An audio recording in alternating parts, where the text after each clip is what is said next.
dépêche-toi, on va être en retard, il est 16h. C'est pas de ma faute, j'étais prêt à temps, moi.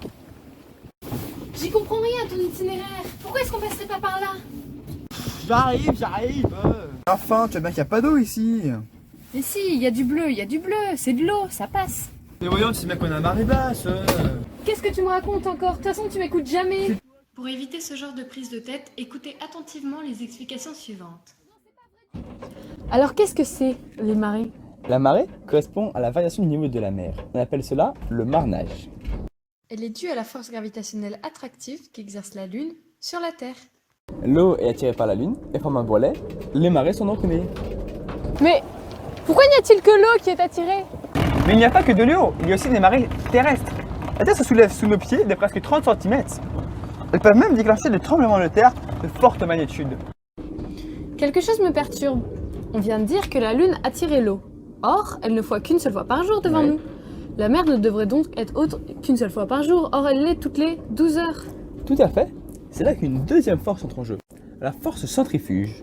Elle est due à la rotation de la Terre autour du barycentre du système Terre-Lune.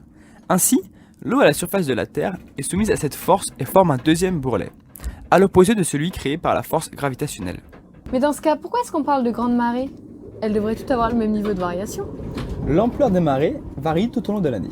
Cette variation est causée par le Soleil, qui exerce lui aussi une force d'attraction gravitationnelle, néanmoins plus faible que celle de la Lune, de par sa distance.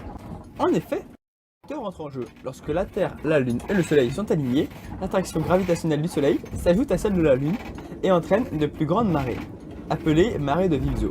A l'inverse, lorsque la Terre se situe entre la Lune et le Soleil, l'attraction gravitationnelle du Soleil se soustrait à celle de la Lune. Les marées sont donc plus faibles, le marnage diminue, on parle de marée de mortes-eaux. Voici donc les principales causes de la marée. Mais en réalité, c'est bien plus complexe que ça. D'autres forces physiques ont leur rôle à jouer.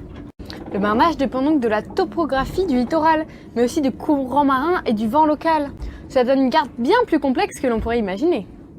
Tout est maintenant clair. Aussi clair que de l'eau de roche. Mais il y a aussi des marées extraterrestres. Tous les astres subissent et exercent à leur tour des forces gravitationnelles sur d'autres corps célestes. Des marées sous différentes formes sont présentes sur des étoiles, des planètes, des satellites. Prêt? Prêt.